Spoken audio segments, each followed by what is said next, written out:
महाराष्ट्र में करीब 12 दिन बाद आज शपथ ग्रहण समारोह चल रहा है। इस समारोह में जो कल तक मुख्यमंत्री था वो उप मुख्यमंत्री की शपथ ले रहा है, जो कल उप मुख्यमंत्री था वो मुख्यमंत्री पद की शपथ ले रहा है।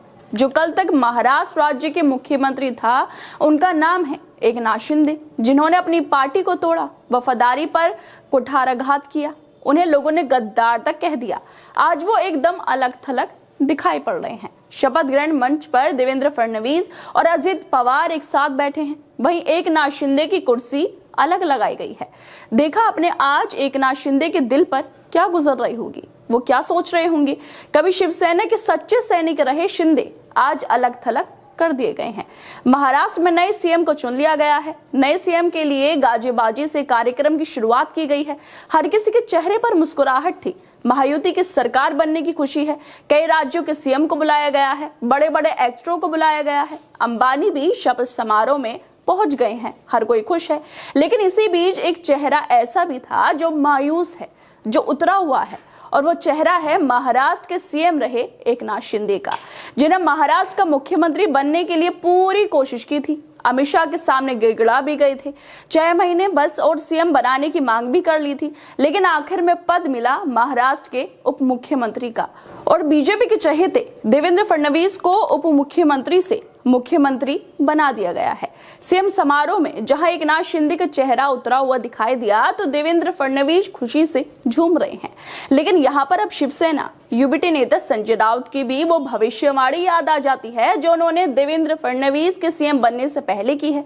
उन्होंने कहा था कि शिंदे का युग खत्म हो गया है, ये सिर्फ 2 साल के लिए था, उनका उपयोग अब खत्म कर दिया गया है और उन्हें किनारे कर दिया गया है। शिंदे फिर कभी राज्य के सीएम नहीं बनेंगे। बीजेपी शिंदे की पार्टी को भी तोड़ सकती है। राजनीति में बीजेपी की हमेशा से यही नीति रही है, जो उनके साथ काम करेगा उसकी पार्टी को तोड़ेंगे और खत्म करेंगे। देवेंद्र फडणवीस ही राज्य के सीएम होंगे।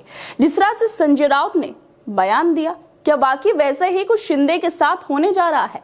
कार्यक्रम में अलग कुर्सी दे दी। शिंदे मंत्रालय देने की बात कर रहे थे, लेकिन मिला उन्हें उप मुख्यमंत्री का पद। और आखिर शिंदे के साथ वैसा ही हो गया जैसे बीजेपी ने शिवराज सिंह चौहान के साथ किया था, वैसा ही खेल कर दिया गया। जब तक जरूरत थी काम लिया, जरूरत खत्म तो मनमाना पद भी छीन लिया गया। आज फडणवीस महाराष्ट्र के सीएम बन गए हैं, लेकिन शिंदे के साथ जो हुआ उसकी बेचैनी उनके चेहरे पर नजर आ रही है। ना तो मुख्यमंत्री का पद मिला और ना ही मंच पर जगह। कार्यक्रम में मंच में बीजेपी के बड़े बड़े नेता हैं, लेकिन शिंदे कहीं नहीं है। आखिर क्यों बीजेपी ने शिंदे के साथ ऐसा सलूक किया है, जिसे शिंदे ना दिखा पा रहे हैं और ना ही बता पा रहे हैं। जिस शिंदे ने बीजेपी के लिए शिवसेना से बगावत कर ली, गद्दारी का टैग लगवा लिया, लोगों की खूब बातों को भी सुन लिया, उनको तोहफे के तौर पर उप मुख्यमंत्री का पद तो मिला, लेकिन मंच पर जगह नहीं मिल पाई। लेकिन फिर भी शिंदे चेहरे पर मुस्कुराहट को लिए उप मुख्यमंत्री की शपथ लेने पहुंच गए, लेकिन शपथ लेते हुए उनकी आंखों में मजबूरी, चेहरे पर मायूसी साफ दिखाई दे रही थी। आखिर इतना कुछ किया शिंदे ने बीजेपी के लिए, बीजेपी को इतना बुरा उनके साथ नहीं करना चाहिए था। लेकिन अब देखना यह होगा कि शिंदे कब तक ये दर्द छुपा पाते हैं और कब तक बीजेपी के साथ इस दर्द के साथ जुड़े रहते हैं।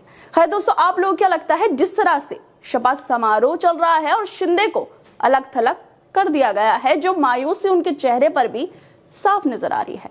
हमें अपनी राय जरूर दें। बाकी तमाम खबरों को देखने के लिए जुड़े रहिए हमारे साथ।